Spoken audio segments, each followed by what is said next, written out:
یہ سیاسی قیدی نہیں ہے، یہ کرمنل چارجز کے اوپر قیدی ہیں۔ لہٰذا اگر کرمنل چارجز پہ قیدی ہیں تو آپ کو عدالت میں جا کر اپنی بے گناہی ثابت کرنی ہے اور ریلیف لینا ہے۔ حکومت تو آپ کو رہا نہیں کر سکتی۔ وہ کہتے ہیں جی حکومت ایگزیکٹو آرڈر سے رہا کرے، تو پھر آپ جرت پیدا کریں نا، کہیں آپ اپنے لیے این آر او مانگ رہے ہیں، آپ این آر او چاہتے ہیں۔ 2018 میں ایک سازش ہوئی تھی اور میں نے کراچی میں آ کے کہا تھا کہ جب 2018 کے الیکشن کے بعد آیا تھا تب میں نے کہا تھا کہ چند جرنیل اور چند جج انہوں نے اپنی عقل سے نہیں سوچا، انہوں نے اپنی بیگمات اور بچوں کی عقل سے سوچا ہے، اور اس کی سزا ملک کو یہ ملی ہے کہ آج ملک کا جو معیشت کا بنیادیں ہیں وہ تک ہلا کے چلے گئے ہیں۔ اور 2018 کا جو تجربہ کیا گیا ہے میرے نزدیک وہ 1971 کے حادثے سے کم نہیں ہے۔ پاکستان کی مسلح فوج کے خلاف کبھی رو نے اتنی منظم مہم نہیں چلائی جتنی پی ٹی آئی کا میڈیا سیل آج مہم چلا رہا ہے۔ امریکہ میں، یورپ میں تمام رائے عامہ کی توجہ فلسطین اور کشمیر سے ہٹا کر پی ٹی آئی پاکستان پہ لانے کی کوشش کر رہی ہے۔ پی ٹی آئی کا بین الاقوامی سیل اسرائیل کو بیل آؤٹ دے رہا ہے، بھارت کو بیل آؤٹ دے رہا ہے، اور پاکستان کے اوپر وہ فوکس لا رہا ہے۔ بے بنیاد بحث ہے، اس لیے کہ مسلم لیگ نون کی حکومت نے 1991 کا واٹر ریکارڈ دیا جس میں تمام صوبوں کے پانی کے شیئر کو قطعیت کے ساتھ متعین کیا گیا اور ایک فل پروف شفاف انتظام موجود ہے کہ کوئی صوبہ کسی دوسرے صوبے کے حصے کے پانی کو نہیں لے سکتا۔ لہٰذا سندھ کے حصے کے پانی میں کمی کا سوال ہی نہیں پیدا ہوتا۔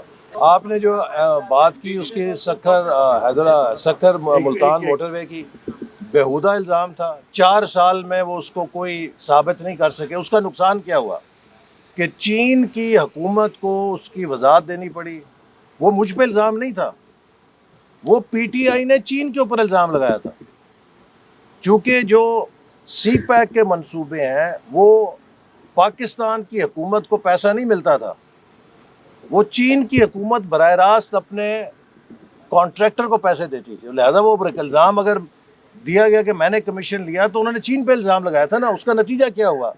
ایسے بیہودہ لغو الزامات کے نتیجے میں انہوں نے سی پیک بند کرا دیا۔ ہم سب مل کر مستقبل میں جو کلائمیٹ چینج ہے اس کے لیے سوچیں کہ ہماری جو واٹر ریزروائر کیپیسٹی ہے اس کو ہم نے کس طرح بڑھانا ہے، کیونکہ کلائمیٹ چینج سے صرف سیلاب نہیں آئیں گے، کلائمیٹ چینج سے خشک سالی بھی آئے گی۔ تو جب خشک سالی آئے گی اور دریاؤں میں پانی نہیں ہوگا تو پھر ہم فوڈ سیکیورٹی کیسے لیں گے؟ ہماری زمینیں بنجر ہو جائیں گی، اور اس کے لیے ضروری ہے کہ ہم اپنے ملک کے اندر واٹر ریزروائر پیدا کریں۔ ہم اگلے 5 سالوں میں ایسی انشاءاللہ بنیاد فراہم کریں گے کہ 2047 تک پاکستان بھارت کو ترقی میں پیچھے چھوڑے گا انشاءاللہ تعالی، اور ہم پاکستان کو دنیا کی صف اول کی معیشتوں میں شامل کرنے کے لیے ایک مضبوط بنیاد چھوڑ کر جائیں گے جس کو ہمارے نوجوان آگے لے کر چلیں گے۔ تو آج مقابلہ دنیا میں برآمدات کا ہے، آج مقابلہ دنیا میں نالج اور سائنس اور ٹیکنالوجی کا ہے، آج مقابلہ دنیا میں پیداواریت کا ہے، آج مقابلہ دنیا میں اس بات کا ہے کہ کون زیادہ سے زیادہ محنت کر کے زیادہ سے زیادہ دنیا میں مارکیٹ شیئر حاصل کر سکتا ہے۔ پاکستان نے اب اڑان بھرنی ہے، پاکستان نے اس خواب کو پانا ہے جو اقبال اور قائد اعظم نے اور اس ملک کے 24 کروڑ عوام نے سجائے ہوئے ہیں۔ ہم نے اس ملک کو ہمیشہ کے لیے قرضوں سے نجات دے کر تیزی سے ترقی کرتی ہوئی معیشت میں ڈھالنا ہے۔